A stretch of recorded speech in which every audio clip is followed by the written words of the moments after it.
Hi all, welcome to pre and post market analysis. It's me Rahul Bashir, your forex mentor. So നമുക്ക് ഡയറക്റ്റായിട്ട് തന്നെ ഗോൾഡിൻ്റെ ചാർട്ടിലേക്ക് പോവാം. So gold last നടന്ന ഒരു FOMC മീറ്റിംഗ് മിനിറ്റ്സിന് ശേഷം ഒരു പ്രൈസ് ബുള്ളിഷിലേക്ക് മാറിയതായിട്ട് നമുക്ക് കാണാനായിട്ട് പറ്റുന്നുണ്ട്. സോ ഇന്നലെ നോക്കുകയാണെന്നുണ്ടെങ്കിൽ ഒരു പ്രീവിയസ് ഡേയുടെ ഹൈ ലിക്വിഡേറ്റ് ചെയ്തതിന് ശേഷം മാർക്കറ്റ് സ്ലോലി ഒരു സെല്ലിലേക്ക് ഇറങ്ങിയിട്ടുണ്ട്. പക്ഷേ ആ ഒരു സെല്ലിന് ഒരു മൊമെൻറ്റം ഭയങ്കര വീക്കായിട്ടാണ് ഇവിടെ തോന്നുന്നത്. ആൻഡ് ബയേഴ്സ് സ്ട്രോങ് ആവുന്ന ഒരു ഏരിയ തന്നെയാണ് ഇപ്പോൾ പ്രൈസ് നിൽക്കുന്നത്. ഇപ്പോൾ കറൻ്റ്ലി പ്രൈസ് നിൽക്കുന്നത് ഒരു 1 ഹവറിൻ്റെ ഓർഡർ ബ്ലോക്കിലാണ്. സോ ഈ ഏരിയയിൽ നിന്ന് നിങ്ങൾക്ക് ഒരു പ്രോപ്പറായിട്ടുള്ളൊരു ബൈ സെറ്റപ്പ് കിട്ടിക്കഴിഞ്ഞാൽ ഡെഫിനറ്റ്ലി ഈ കാണുന്ന 4121-23 ലെവലിലേക്ക് പ്രൈസ് മൂവ് ചെയ്യുന്നതായിട്ട് കാണാനായിട്ട് പറ്റും. അത് മാത്രമല്ല ഇന്ന് ഫ്രൈഡേ ആണ്, ഒരു weekly and daily candle close ചെയ്യുന്ന ഡേയും കൂടിയാണ്. സോ ഇന്നത്തെ ക്ലോസിങ് അടുത്ത ആഴ്ചയിലേക്ക് വരുന്ന മൊമെൻറ്റ്സിനെ ശരിക്കും ഇൻഫ്ലുവൻസ് ചെയ്യും. സോ അതുകൊണ്ട് തന്നെ ഒരു പ്രോപ്പറായിട്ടുള്ള കൺഫർമേഷൻ ഇല്ലാതെ ഇന്നത്തെ ദിവസം ട്രേഡ് ചെയ്യാതിരിക്കുക എന്നുള്ളതാണ് ഫസ്റ്റ് പോയിന്റ്.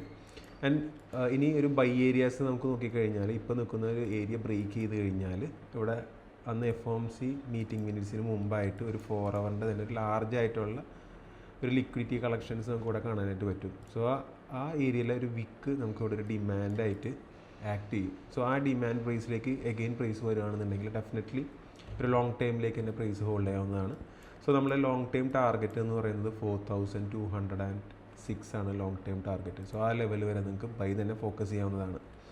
സോ സെല്ലിലേക്ക് നിങ്ങൾക്ക് ഒരു ഓപ്പർച്യൂണിറ്റി, ഒരു സെഷൻസിൻ്റെ ഹൈ അല്ലെങ്കിൽ ഒരു സ്വിംഗ് ഹൈ ഒക്കെ എടുത്തതിന് ശേഷം സെല്ലിലേക്ക് ഒരു ഓപ്പർച്യൂണിറ്റി കിട്ടുകയാണെന്നുണ്ടെങ്കിൽ നിയറസ്റ്റ് ആയിട്ടുള്ള ഓർഡർ ഫ്ലോയിലോ അല്ലെങ്കിൽ ഒരു ഫെയർ വാല്യൂ ഗ്യാപ്പിലേക്ക് വന്നതിന് ശേഷം TP ബുക്ക് ചെയ്യുന്നതായിരിക്കും നല്ലത്. കാരണം നമ്മൾ അവിടെ എടുക്കാൻ പോകുന്നത് ട്രെൻഡിന് എഗെയിൻസ്റ്റ് ആയിട്ടുള്ളൊരു ഓപ്പർച്യൂണിറ്റിയാണ് നമ്മൾ ഫൈൻഡ് ചെയ്യുന്നത്. സോ അതുകൊണ്ട് തന്നെ അതിന് പ്രോബബിലിറ്റി എപ്പോഴും ഭയങ്കര വീക്കായിരിക്കും.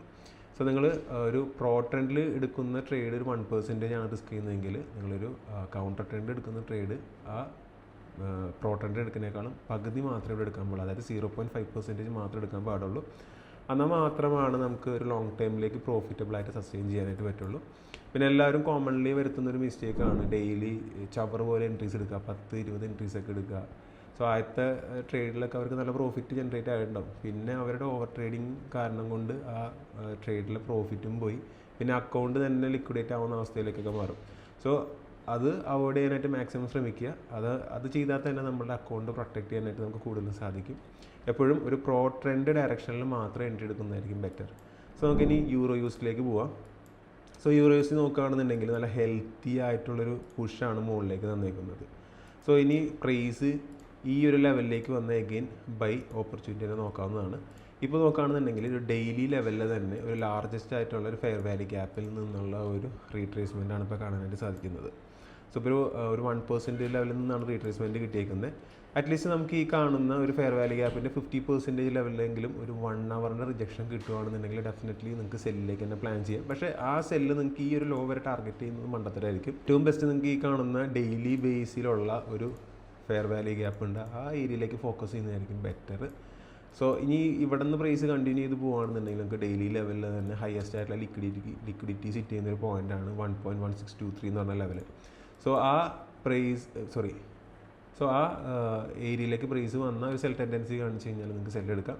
അതല്ലാന്നുണ്ടെങ്കിൽ ഒരു 1 ഡേയുടെ ഡെയിലി ബേസിൽ തന്നെ ഒരു സപ്ലൈ മുകളിൽ സിറ്റിംഗ് ആണ്. അപ്പോൾ ഈ 2 ലെവലിൽ നിന്ന് നിങ്ങൾക്കൊരു ലോങ് ടൈമിലേക്കുള്ള സെല്ല് പ്ലാൻ ചെയ്യാവുന്നതാണ്.